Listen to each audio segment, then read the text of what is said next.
আসসালামু আলাইকুম ফ্রেন্ডস। আজকে আমি বানিয়েছি ভাপা পিঠা। তো এটার রেসিপি আমি আপনাদের সাথে শেয়ার করতে চলেছি। তো চলুন দেখে নিই কীভাবে আমি ভাপা পিঠাটা বানিয়েছি। তো ভিডিও শুরু করার আগে আপনাদের কাছে একটাই অনুরোধ, প্লিজ আমার চ্যানেলটাকে একটা লাইক, কমেন্ট অ্যান্ড সাবস্ক্রাইব করে দেবেন। তো চলুন দেখে নিই রেসিপিটা।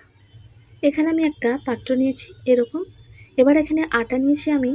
এটা 3 রকম চাল দিয়ে আটাটা বানানো হয়েছে।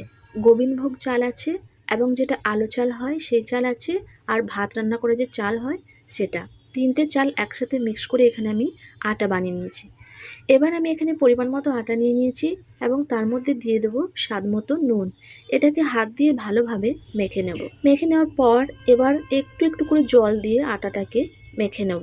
একসঙ্গে কিন্তু জল দেওয়া যাবে না, এই আটাটা কিন্তু একটু একটু করে জল দিয়েই মেখে নিতে হবে। এবার এই আটাটাকে আমি 1 ঘন্টার মতো রেস্টে রেখে দেবো, কারণ আটাটা আমার শুকনো। যদি ভেজা আটা হয় তাহলে মাখানোর সঙ্গে সঙ্গে কিন্তু পিঠাটা তৈরি করা হয়। এখানে দেখুন একটা ডাব বানছে কিন্তু সঙ্গে সঙ্গে ছেড়ে যাচ্ছে, তার মানে এখনও মাখা হয়নি ঠিকঠাক মতো আটাটা।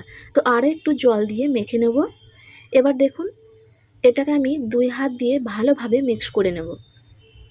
2 হাত দিয়ে মিক্স করলে এভাবে খুব সুন্দরভাবে আটাটা কিন্তু মেখে নেওয়া যায়। এভাবে কিছুক্ষণ 2 হাত দিয়ে আমি আটাগুলো মিক্স করে নেব।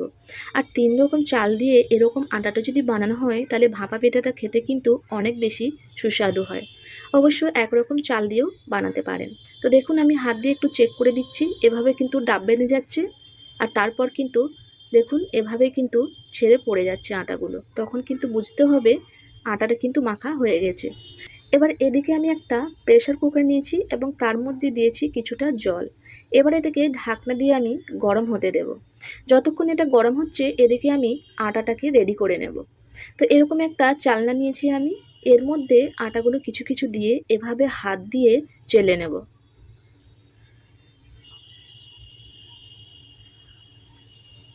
তো এভাবে আমি আটাগুলো আস্তে আস্তে করে চেলে নিলাম। দেখুন খুব সুন্দরভাবে চালা হয়ে গিয়েছে। এবার একটা এরকম প্লাস্টিকের কাপ নিয়ে এর মধ্যে হালকা হালকাভাবে আটাগুলো দিয়ে দিতে হবে। হাত দিয়ে কিন্তু চাপ দেওয়া যাবে না, জাস্ট উপর থেকে ছড়িয়ে দিতে হবে। তো দেখুন এভাবে আমি নিয়ে নিলাম। ওদিকে জলটা কিন্তু গরম হয়নি, তার জন্য আমি একটা গ্লাসের মধ্যে এভাবে রেখে দিলাম।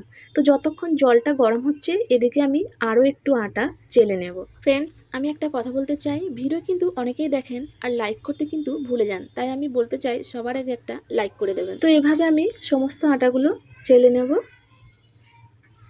তো চালা হয়ে গিয়েছে।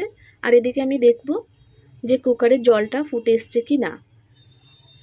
তো দেখুন এবার কিন্তু জলটা ফুটে গিয়েছে আর উপর থেকে ভাপ বেরোচ্ছে। তো এর মধ্যে আমি কাপটা কিন্তু চাপিয়ে দেব।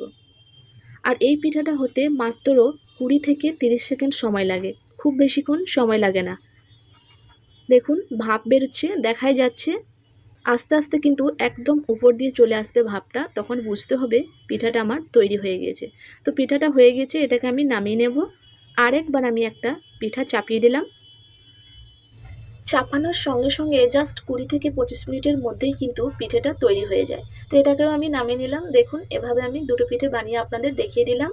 তো ফ্রেন্ডস, আজকের রেসিপিটা আপনাদের কেমন লাগলো? যদি ভালো লেগে থাকে তাহলে একটা লাইক, কমেন্ট অবশ্যই কিন্তু করে যাবেন। আর আমার চ্যানেলটাকে সাবস্ক্রাইব করে দিয়ে পাশে থাকা বেল আইকনটা প্রেস করে দেবেন।